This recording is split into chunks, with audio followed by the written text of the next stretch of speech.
Part 1. You will hear a telephone conversation between an employee at a pet insurance company and a customer. You have 30 seconds to look at questions 1 to 6.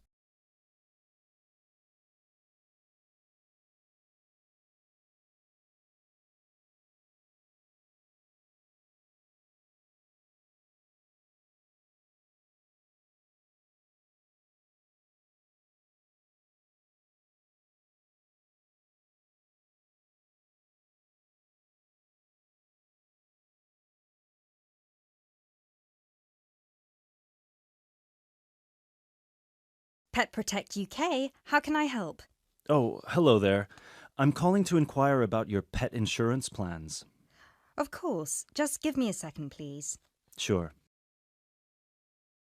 So, have you checked our website already to see the options we offer? I've had a quick glance, and I think I'm interested in the basic plan. Great. I need to just ask a few questions first then. Is your pet a dog, a cat, or a rabbit? It's a dog. And is it a puppy or... No, he's 3 years old. Right. May I ask, has your dog been insured before? I just adopted him from the rescue center last week, and I think he'd been there a while, so I doubt it. Okay, so you've had him for a week then. That's correct. Great. I apologise for asking this, but your dog, what's his name by the way? Fenton. Fenton, is that spelt with an F? Yeah. Fenton. Great. Thank you for that. So, according to the rescue centre, has Fenton ever attacked, bitten, or been aggressive towards a person or another animal? No, not at all. Excellent. And is he a guide dog or... No, just a house pet. Great. And you said he's 3 years old. Do you know the exact date of birth? Oh, yes, it's on the adoption certificate. Just give me a sec. It's May 19th, 2013. And do you know, has Fenton been neutered? Yes, he's been castrated. Excellent. And final question, what type of dog is Fenton? Is he a pedigree, a crossbreed, or a mixed breed? A crossbreed, I think. Right, crossbreed... Wait, sorry. What's the difference between the three? A pedigree is a dog whose parents are of the same breed. A crossbreed is from 2 different breeds, while a mixed breed is 3 or more. Then he's a mixed breed. Sorry about that. Right, no worries. So, could I take your full name, please? My name is Peter Pischinger. That's Pischinger. Right, thank you for that. And what's your address? That's 27 Cherry Drive, NW8 3HD. 3HD.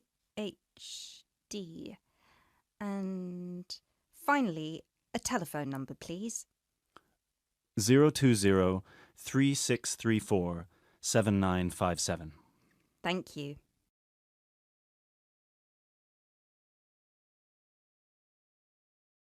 You now have 30 seconds to look at questions 7 to 10.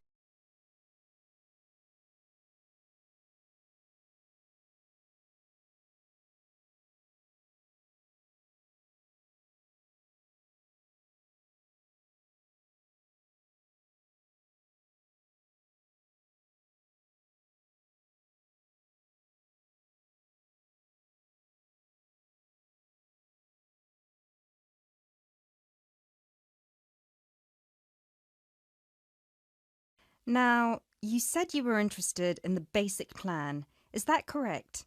Yes, that's correct. May I ask, are you planning to switch insurance providers after the first year of your pet insurance, or is there a possibility you might renew with us? I haven't really thought about it. Why? The reason I'm asking is because if you plan to renew with us, it might be worth considering our premium or ultimate premium plan. With the basic plan, you will have to pay the same fee of £8 per month regardless of how long you stay with us.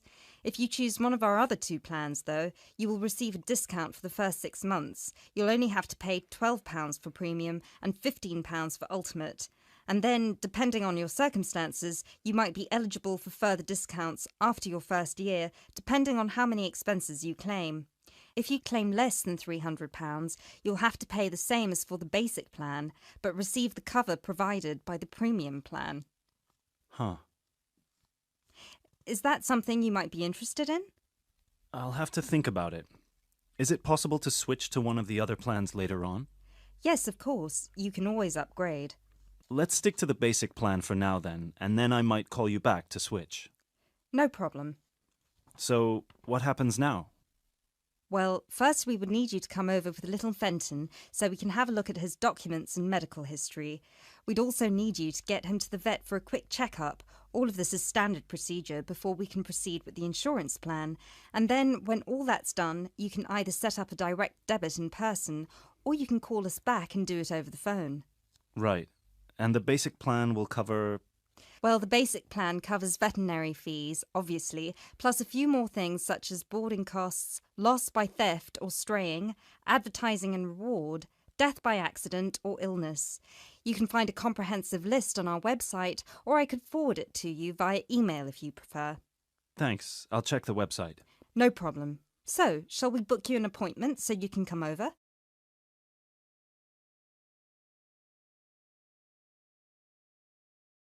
That is the end of part 1. You now have half a minute to check your answers.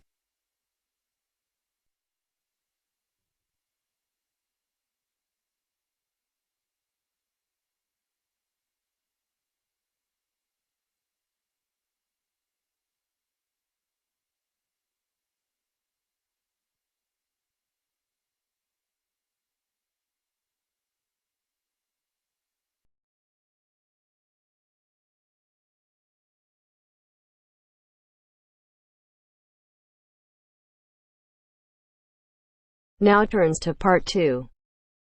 Part 2. You will hear an accommodation officer telling students about different halls of residence. You now have 30 seconds to read questions 11 to 15.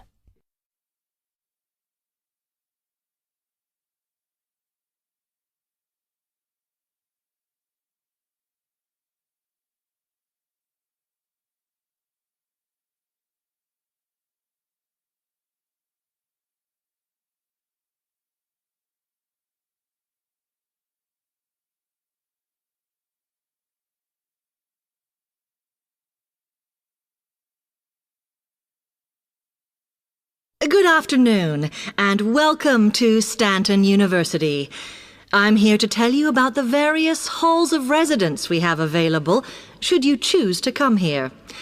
We aim to offer accommodation in halls to all first-year students, and you'll find there's a good variety to choose from. First of all, there's Brown Hall, which, as you'll see, is not the most modern of buildings, but it is very popular with some students. It's got a good sense of community, some nice refurbished kitchens, and unlike the other halls, it has recently had a gym built in its basement. Another option is Blake Residence, which is built like a large house, and so everybody cooks and eats together. It has its own sectioned-off bit of private garden and is even more peaceful because this is an all-girls residence. Although, of course, boys are allowed to visit the hall and, I understand, frequently take part in cooking dinner. The largest hall we have is Queen's Building, and this has been upgraded recently. The original parking area has been built on so that the hall now has a large common room, and each bedroom now has its own shower room, which many students regard as a real bonus. A further option is the Parkway Flats, which won an award for design in its day. And this building now has a preservation order on it.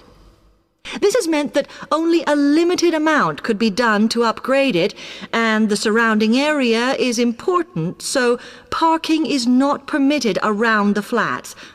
However, the flats do have many extra facilities, such as a special computer room, a small library, and a self-service restaurant.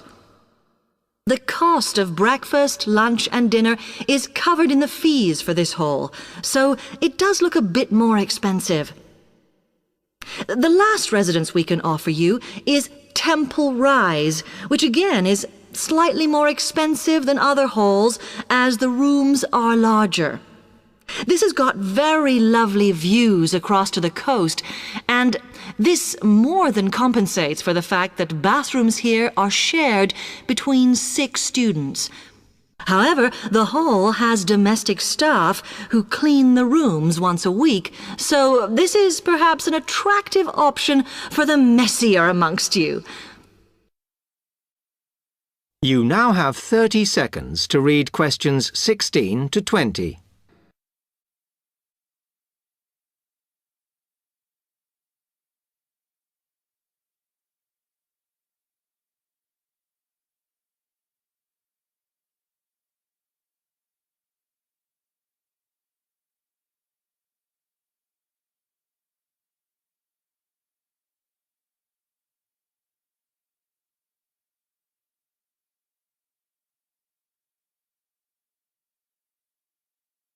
Now, if I can just show on this wall map here where they all are, you might like to go and have a look round. If you come into the main university entrance, at the first junction, you'll find that Brown Hall is on the corner opposite the theatre. So you're nice and near the station here, though I think it can get a bit noisy with traffic. The same applies to Blake Residence, which is directly facing the junction to the university entrance. These halls are often used by medical students and such like, as they're out all day, so don't notice the noise. Anyway, if you then walk along Campus Road towards the main circle, you'll see the library on the corner, and Queen's Building is just past that as you head north. You will find that it is quieter here, and you may get fewer visitors. By the way, the circle is quite a feature of the campus, as it's set into the hills and has a brand new sports center in the middle. It's worth going to look around it. Now, the Parkway Flats are on the opposite corner to the library, facing the circle, as you head towards the main buildings. The main buildings are only about a 5-minute walk from here, and places in these halls go quickly, so my advice is to reserve your place as soon as possible. Then Temple Rise is inside the circle, next to the sports center, but further from the main university buildings. Now, if you'd like to go off and physically look...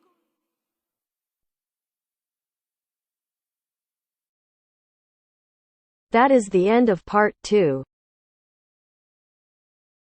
You now have half a minute to check your answers.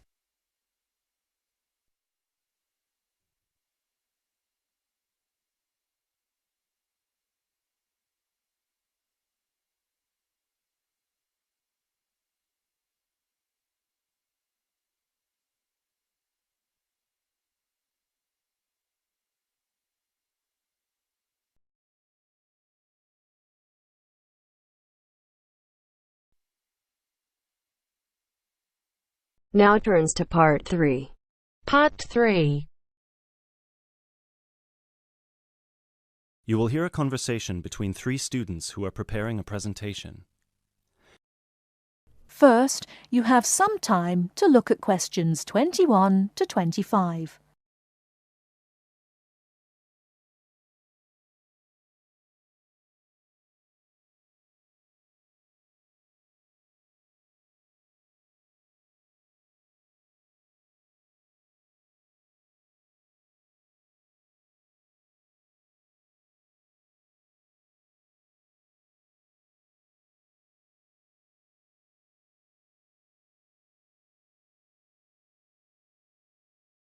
Now, listen carefully and answer questions 21 to 25. Hey guys! Oh, hey Gail, you made it. Yeah, sorry. I was stuck at the library paying late fees. Have you guys started going through the data yet? Yeah, we've already collated it, and we've started designing the graphs we're going to use in the presentation. Oh, really? That's fast. Well, anyway, here's what we've got so far. Okay, so... Wow, 38% said they thought about quitting school in the first year. That's a huge number. Yeah, and only 10% said they were happy at school from beginning to end. Amazing, isn't it? Yeah, I thought the majority would be happy here.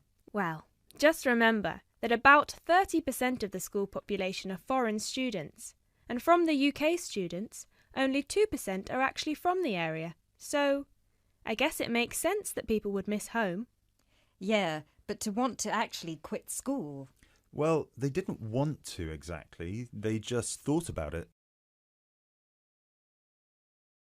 Okay, so how should we organise the presentation? What did you guys decide? Well, Kevin and I were saying that we should start by explaining what the topic of our research was, and how we decided to collect the data. So, I'll start by saying that our topic was how first-year students felt a month after beginning school, and how their attitudes progressed and changed by the end of the academic year. So then we were thinking that I should explain that the population we want to study was obviously first-year students, but because we need their complete experience from the beginning to the end of their first year, we'd have to actually poll students in their second and third year. And then we said that you should explain how we access the population. So I'll say that we got the permission from the school to go to different classes from different departments and hand out the surveys in paper form, right? Right, and that it took us about 3 weeks to complete this part of our research. So then we need to describe the 3 different areas of focus of our survey, so Lindsay can do that. Say that the survey had 3 sections. The first one asking just some general questions about the age, gender, nationality and field of study of each student. Then the second one focused on how they felt in their first 6 months at school. And the third, how they felt in the summer after their first year was complete. That sounds good.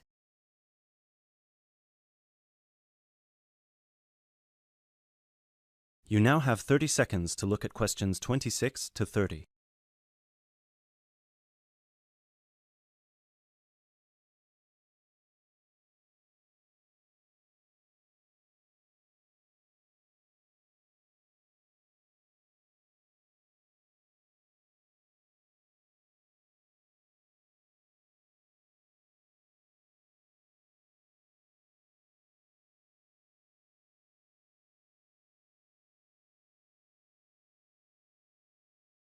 Okay, so let me see the breakdown.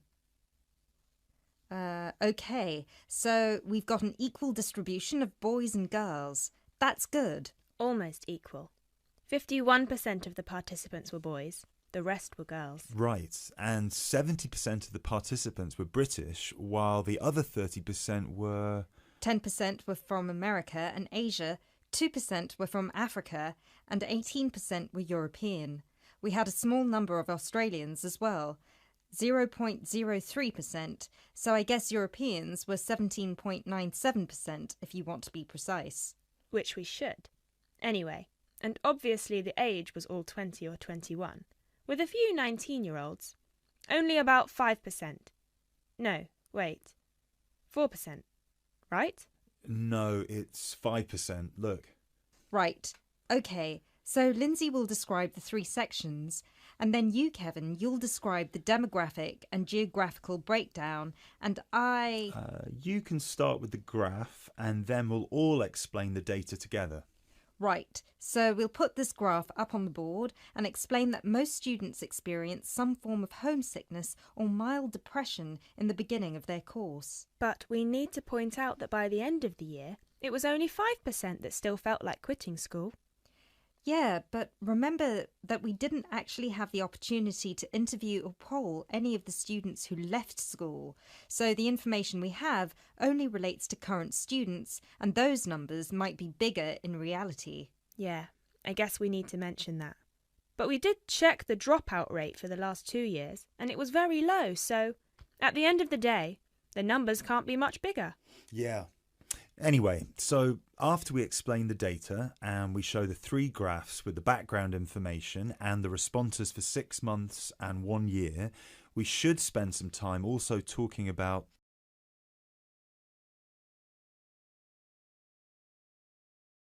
That is the end of part 3. You now have half a minute to check your answers.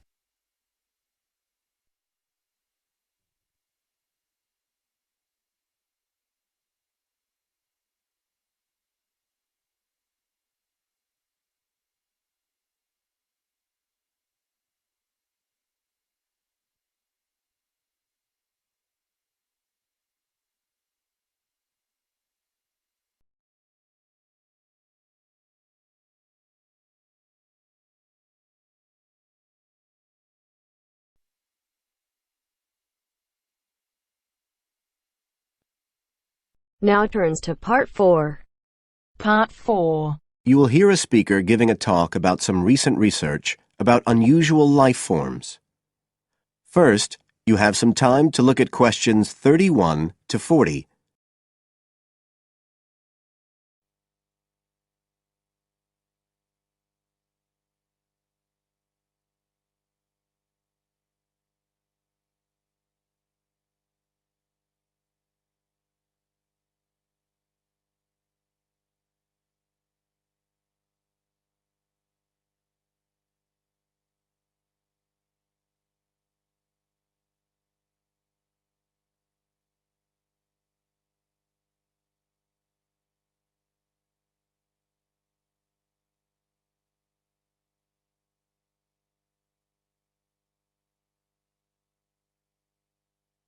Now listen carefully and answer questions 31 to 40. Hello, everybody, and welcome to the 6th of our ecology evening classes. Nice to see you all again. As you know from the programme, today I want to talk to you about some research that is pushing back the frontiers of the whole field of ecology. And this research is being carried out in the remoter regions of our planet, places where the environment is harsh and, until recently, it was thought that the conditions couldn't sustain life of any kind. But life forms are being found, and these have been grouped into what is now known as extremophiles. That is, organisms that can survive in the most extreme environments. And these discoveries may be setting a huge challenge for the scientists of the future, as you'll see in a minute. Now, the particular research I want to tell you about was carried out in Antarctica, one of the coldest and driest places on Earth. But a multinational team of researchers from the US, Canada, and New Zealand recently discovered colonies of microbes in the soil there where no one thought it was possible. Interestingly enough, some of the colonies were identified as a type of fungus called Bouveria bassiana, a fungus that lives on insects. But where are the insects in these utterly empty regions of Antarctica? The researchers concluded that this was clear evidence that these colonies were certainly not new arrivals. They might have been there for centuries, or even millennia. Possibly even since the last ice age. Can you imagine their excitement?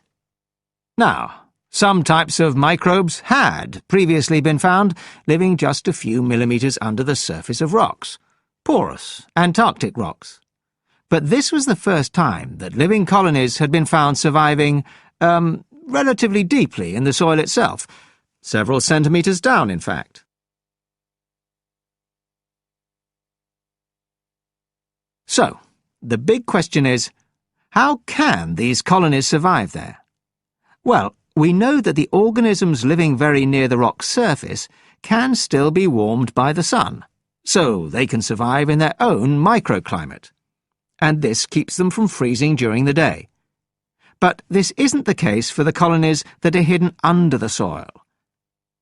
In their research paper, this team suggested that the very high amounts of salt in the soil might be the clue, because this is what is preventing essential water from freezing.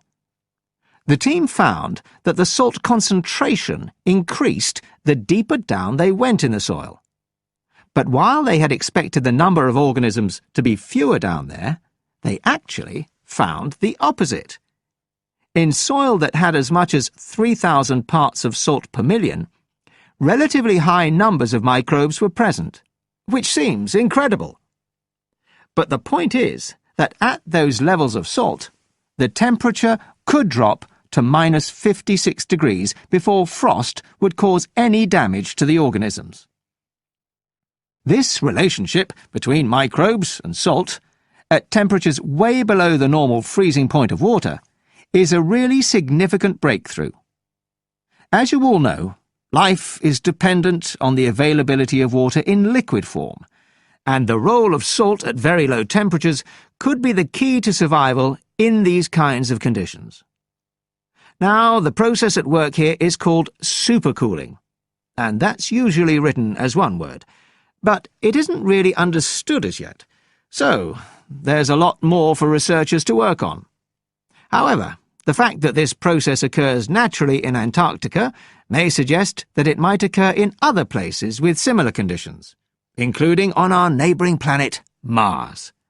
So, you can start to see the wider implications of this kind of research.